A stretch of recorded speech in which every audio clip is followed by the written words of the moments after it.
Hello class, my name is Janelle Rivas and today I will be presenting this presentation on Gloria Conyers Hewitt. Gloria's early life. Gloria was born on October 26, 1935 in Sumter, South Carolina.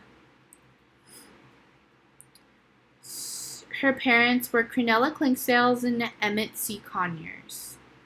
Both of her parents held humble jobs but were proud of them. Her mother was a schoolteacher and her father was a printer. Gloria's educational fundamentals. Both of her parents attended college, which was not typical for a person of color at that time in history. Her parents attending college would influence her schooling in the future. Gloria's parents believed that higher education would change the outcome of her future as an African American woman. Gloria's schooling begins. When Gloria first started learning, her mother taught her from home. She did not attend a traditional school, so when she did begin attending school, it was hard for her to integrate. She was irresponsible at first and would forget her homework. But she quickly learned that she had a passion for mathematics. She learned this when her class learned about fractions and problems. She graduated from the 7th grade from Moore Elementary.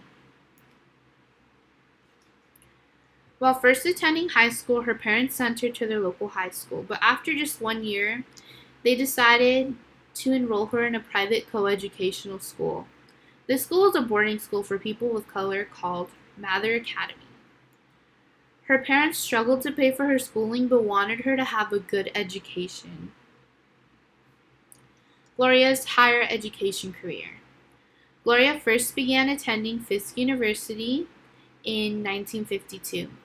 When Gloria began attending Fisk University, she would often tell people that she had an aspiration to be a nurse.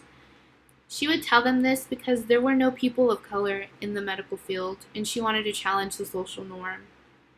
She never even took into the consideration of studying mathematics until one of her professors suggested to do so. This professor was Professor Lee Lorch. When Gloria first began her journey in the mathematics program, she struggled. She scored poorly on the tests and was placed in low-grade classes. In 1954, she got married to her husband Ronald Hewitt and became pregnant soon after. When she became pregnant, she took a leave of absence from school. In 1956, Gloria finally graduated from Fisk University with a Bachelor of Arts in Mathematics. In that same year, she divorced her husband. The first job she had after graduating was a high school mathematics teacher, but she soon realized that that job was not for her. She did not realize what her calling was until Professor Lee Lorch gave her a job offer. Gloria's career in higher education continues.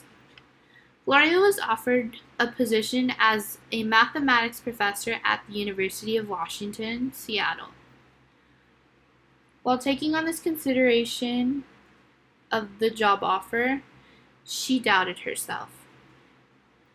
She didn't think she had a strong enough background in mathematics to take on this opportunity. But she eventually took up on the job offer and moved to Seattle, Washington. Gloria challenged the social norm by being a colored professor at this predominantly white college. While teaching at the University of Washington, she also continued her schooling. Her goal was to obtain a master's degree in mathematics, and she did so in 1960.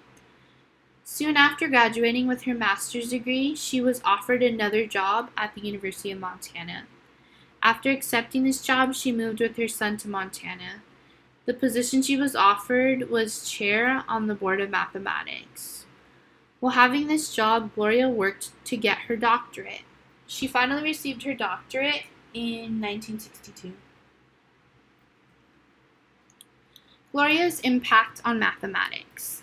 Gloria wrote her thesis on direct and inverse limits of abstract algebras. In the 1960s, she also published academic journals to the American Mathematical Society. These two topics of academic journals she published were in the subject area of algebra. The names of the journals were The Existence of Free Unions in Classes of Abstract Algebras and Limits in Certain Classes of Abstract Algebras.